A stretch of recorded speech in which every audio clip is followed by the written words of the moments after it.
Hello, today I'm back with another video. This time around it was a little impromptu because I thought about this video idea about an hour ago, but I quickly wrote a bunch of notes off to the side. So if I'm looking off to the side, that's exactly what that is. I'm just referring to the notes. But in this video, I will be talking about how my freshman year at UT Austin was like. This is my honest review of how it was after the fact. So I'm just gonna get right into it. The first thing I want to talk about was orientation. Through orientation, I made a lot of friends actually because everyone is there. First of all, within your major or close to your major. Second of all, they're all looking for friends, they're all in your same boat. So do not be afraid to go out to as many events. They have so many events and they span into the night, if that makes sense. So don't be afraid to stay out late and just make a bunch of friends. It was really fun. I think it was only about 3 days, but it was a very big gateway to the whole campus because they just introduced all the campus resources. You could see how campus was how big it was, how many things there are to do. The second thing is move-in. I have a whole vlog on that just to give a quick rundown now that I've experienced the whole year. I could talk about move-in and what was good, what was bad, kind of. So for move-in, it gets kind of hectic if you don't move in early. But the thing with moving in early is they charge you, I think it was either 50 or $100 per day that you move in early. So you really don't have to, it's so doable without paying. You can go during the weekend that they give you, and it'll be a-okay. But me personally, I moved in the night before. I still had to pay that fee, but I moved in Thursday night, I believe. Friday was the first time you can come in. Thursday night, it was dead empty, and it was so nice because one, I didn't have to deal with the weather, the heat. Two, I didn't have to deal with people parking in crazy places, or the carts that they provide you. It was just there. They were all there. Also the elevators too, especially if you live at the very top floors. You obviously need the elevators for all your stuff. One thing is don't bring too many excess items. You'll probably go home another time and you can bring extra stuff with you then. For example, I brought a book with me, yet I never read the book. Also, maybe bring some file or some organizer to keep your papers in check. Okay, the third thing is the dorms in general. So I personally had one roommate and we had a community bathroom. Let me just tell you, it was honestly a really good freshman year experience just having that set up. I'll talk about roommates first. It is not bad if you got to choose your roommate. Of course, you get to know them, everything up to your preference. If you do have a random roommate, it's a little bit of a different story because it's a hit or miss. Don't lose hope if you are stuck with a random. It's not the end of the world. Most of the time you're probably not going to be in your dorm anyway. You're going to be out and about, so don't worry about it too much. But do remember that communication is huge because it's also their space too. It's both of y'all's living spaces, so just communicate if you're coming home too late, if you're getting up early in the mornings. The next thing is the community bathrooms. I personally really like it strongly because we don't have to clean it. It's just so much nicer that way. I have not had any problems, and if anything happens to a shower drain or the water is not warming up or whatever, you can submit a maintenance request and it'll get done really quick. The next thing is that the dorms are relatively convenient. It depends on which dorm, but I had Jester West. The location was super convenient because of course you're on campus, but not only that, you get the market, the Jester Market, the Wendy's, the Jester Pizza, Jester Java, which is kind of like a Starbucks, and then 2 dining halls. The Jester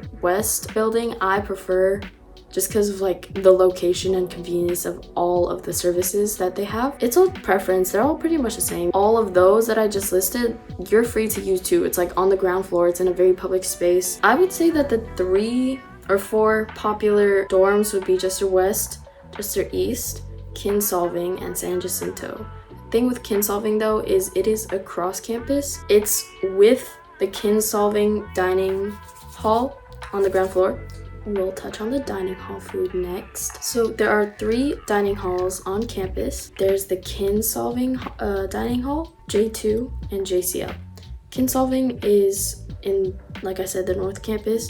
J2 and JCL are in Jester West. J2 is the second floor, JCL is the ground floor. JCL has less options, though it still has a lot of options. J2 has even more options. A quick tip would be to search up the menu beforehand, like before going or deciding which dining hall to choose, because you can literally look at that whole week's menu. I use that a lot. Every time I want to decide which dining hall to eat, I just go online. For JCL, every Thursday they have grilled cheeses, and JCL always has their wraps, which are customizable. The wraps, you can also get it in a sandwich form, but oh my gosh, I just discovered the JCL wraps and they're so good. Don't wear it out though, because a lot of people got tired of it really quick. Overall, dining hall food is not bad. Be wary that, of course, it's not the best quality food. Some of it's good, like usually their foods are like hit or miss. Another tip is to try to eat at the dining halls in the beginnings of the semesters, because then towards the end of the semesters, you can use Bevo Bucks and Dine Dollars to eat elsewhere. So at the beginning of each semester, your account is supplied with $100 of Bevo Bucks and $300 of Dine Dollars. With these, you can use them in the Jester Market, the Kins Market, any of the coffee places, such as like Puff Rocks, which is in the PCL, Jester Java, which is in the Jester West ground floor, or Littlefield Cafe. You can also use them at Jester Pizza, the Wendy's, etc., etc. So if you have $100 of Bevo Bucks or Bevo Pay in the fall semester, in the spring semester you will have 200, so it'll roll over, but then the next year you won't have any. If you live on campus, you will have the unlimited dining hall swipes and the $100 Bevo, $300 of dine-in. My tip again is to spare it until the end of the semester, like the second half of the semester, where you can ball out and like buy foods instead of like running out in the beginning of the semester and then you're forced to eat dining hall food. I'm gonna add on to the little like dining hall food, Bevo Bucks, Dine-In Dollars section by adding that by campus there is a Medici coffee place, there is Wingstop, there's In-N-Out, Whataburger, Cane's, an off-campus Chick-fil-A. But like off-campus, if you walk a bit, there are different opportunities to just, use your own money, but you don't always have to just eat those options on campus. On to classes and studying. Obviously, a big part of college is going to classes, studying, but like, what does that mean in depth? So for classes, my big tips are to go to all the lectures. Don't skip out on lectures, even if you feel like you already know the material. A lot of professors are very specific on what they want to see on exams, or they might give hints on what's going to be on the exam. So definitely go to all lectures. Don't cheat. It's really not worth it. It's a lot more worth it to just get a 0 than to have something on your academic record. So yeah, don't cheat. Another thing is to get good sleep, because with good sleep your brain can like work better. I feel like a lot of us know the consequences of not getting good sleep, but in college, like, you're on go mode all the time, so you really do need good sleep. And for studying, I'm sure a lot of like high school seniors are watching this, or like basically incoming freshmen. You may or may not know what studying is, or like what works for you, what doesn't. I personally did not, and I had to figure that out freshman year. Basically, learn how to study, learn what works for you,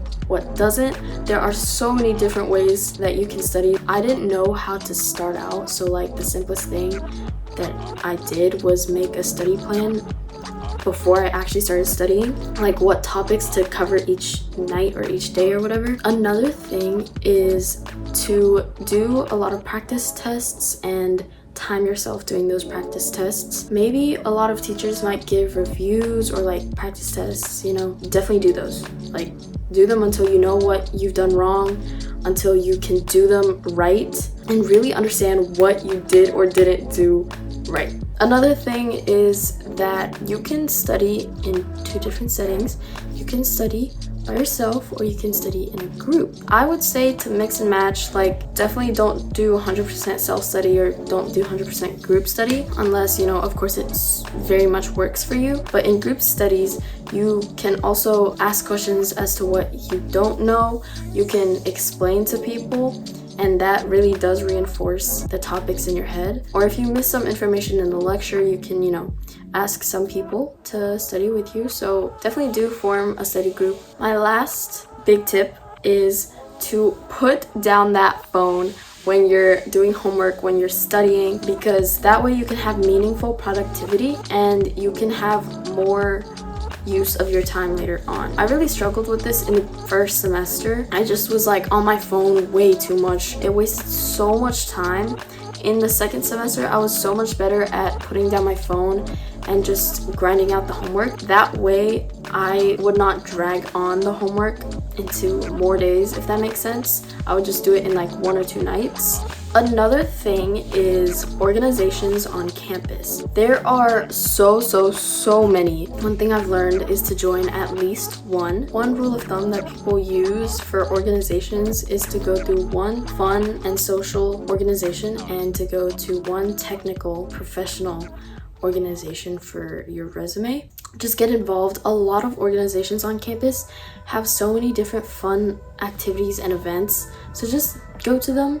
If you don't vibe with the organization as a whole, you don't have to go to them again next semester or next year, but at least just try them out, give it a shot, and yeah, that's organization. This is another topic that I was very much actually worried about going into college. In my experience, I made friends through my classes. Please don't be afraid to talk to people, because people are either waiting to approach you or they're waiting for you to approach them. That's a very good thing to remember, is that everyone wants to make friends in college. Also, don't be afraid to just distance yourself if you don't vibe with someone.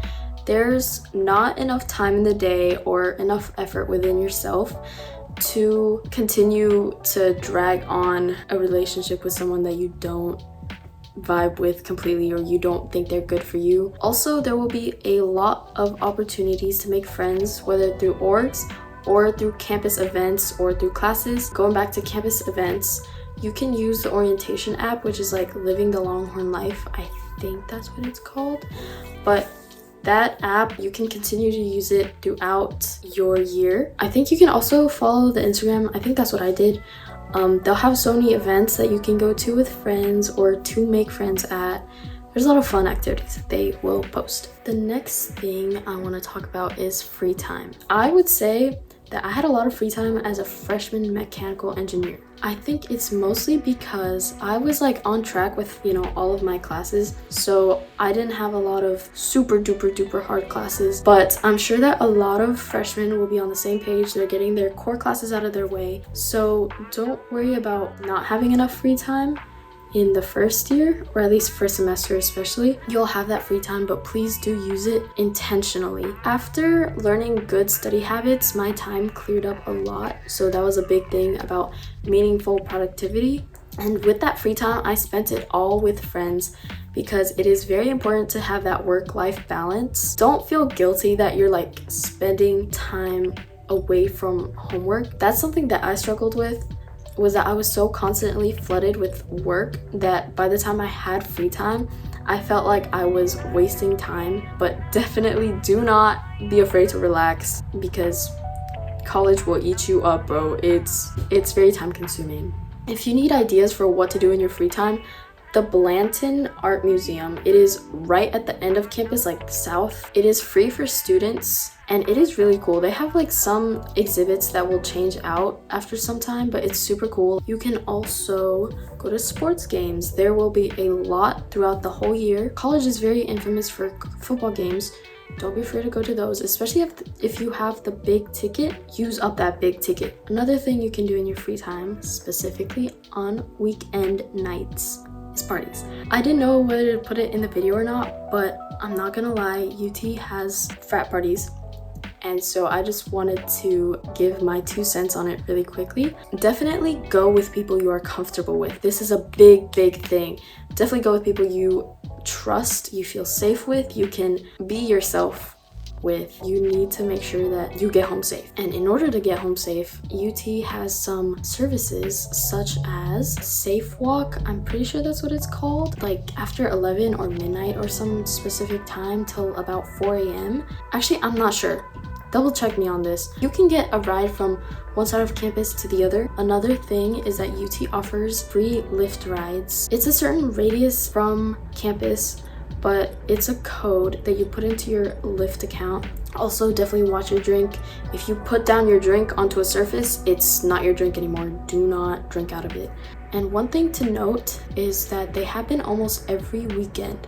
So don't be afraid to say no, especially when you're busy, when you have homework, or you just don't feel like it, or like you're sick. Don't be afraid to say no to parties. They'll happen like every freaking weekend. It's okay. You can miss out on one. Definitely do have your fun. It is college, you know, it's part of the experience, but don't feel pressured to go at all. You do not need to go to parties to have fun. Another thing is your health.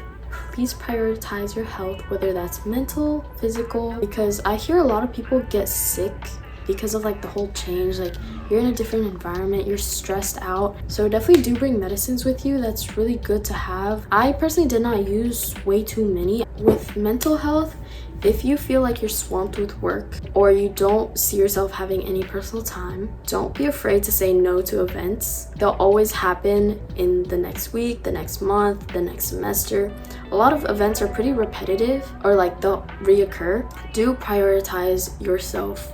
Leading into homesickness, in the beginning of the year, I would visit every 2 weeks or so. As the year progressed, I slowed down on my trips back home because I had more work and I was getting progressively less homesick. And just Austin has so many things to do that I did not feel like coming back to a place that I've spent like several years at. I wanted to explore the city, and it felt like there was an endless supply of things to do in Austin. To get home, I didn't have a car, so I used Megabus, but there's also Red Coach and Greyhound. I also called my family a lot. Definitely do that. They are missing you just as much as you miss them. Definitely catch up with your family.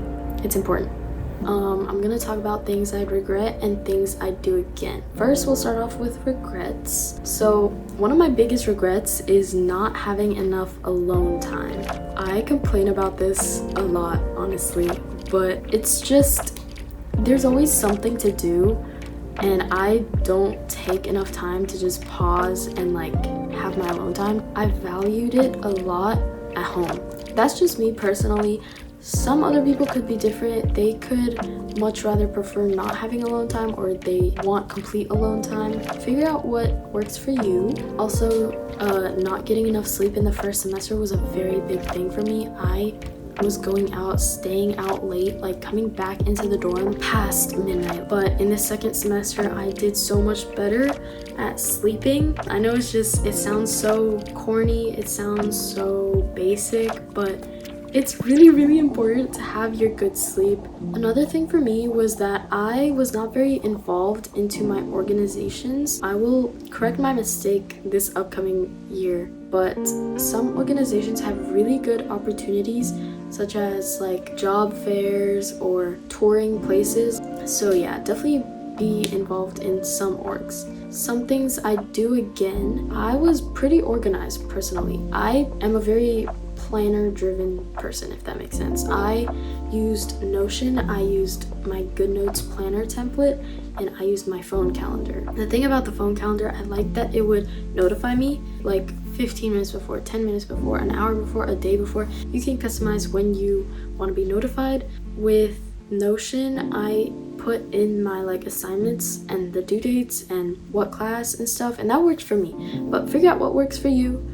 You don't have to use the same things I did. Oh, a lot of people use Google Calendar, so that's also a thing. Another thing I'd do again, even though I lost so much sleep over it, I had so much fun in the first semester. I enjoyed having like my days planned with classes and then my nights spontaneous. Obviously, I did my work and stuff, so therefore I could have that spontaneity. I just enjoyed like going out at night and exploring Austin, or like getting food, things like that. Some final notes, stuff that didn't really fit into any of the categories, but I just want to note, is that the weather when it's hot. Oh my gosh, I'm very much dreading what it's gonna be like this upcoming fall. But the weather when it's hot, it is hot and humid. Do not overdress or anything like that, because campus is honestly pretty large and you'll feel like that, especially when it's hot, humid, and you have to walk. you have to walk across campus to your classes. So just keep that in mind. Also, public transit is free. So like the buses is free with your UTID. You just have to swipe it. Also, definitely make connections. You will need them later on, whether that's like the next semester or like in a few years or so. Like, you will need connections. Connections are a big thing, at least in the engineering world, but I'm pretty sure for a lot of college students, it's really good to know a lot of people, whether you're studying for things or whether you're trying to get a job or whether you need someone to take you to like HEB in a car. It's just good to make friends and connections. Also, have fun. Don't overthink about too many things. What may be important to you that day might not be important to you in 2 weeks. So just don't overthink too much. Like, don't add on to your plate because you already have a lot on your plate, especially trying to like transition into becoming an adult and living by yourself. It's just a lot. And remember that everyone has a different experience. So again, figure out what works for you, what doesn't, but figure it out sooner than later. And also, don't compare yourself with other people because they have different skills, they have different experiences. So just don't compare yourself with other people. And yeah, I think that pretty much concludes the video. I really hope you enjoyed and that this helps you out, because this would have helped me out before my freshman year. If you have any questions whatsoever, please comment. I'll try to answer them. Yeah, please like. Okay, bye.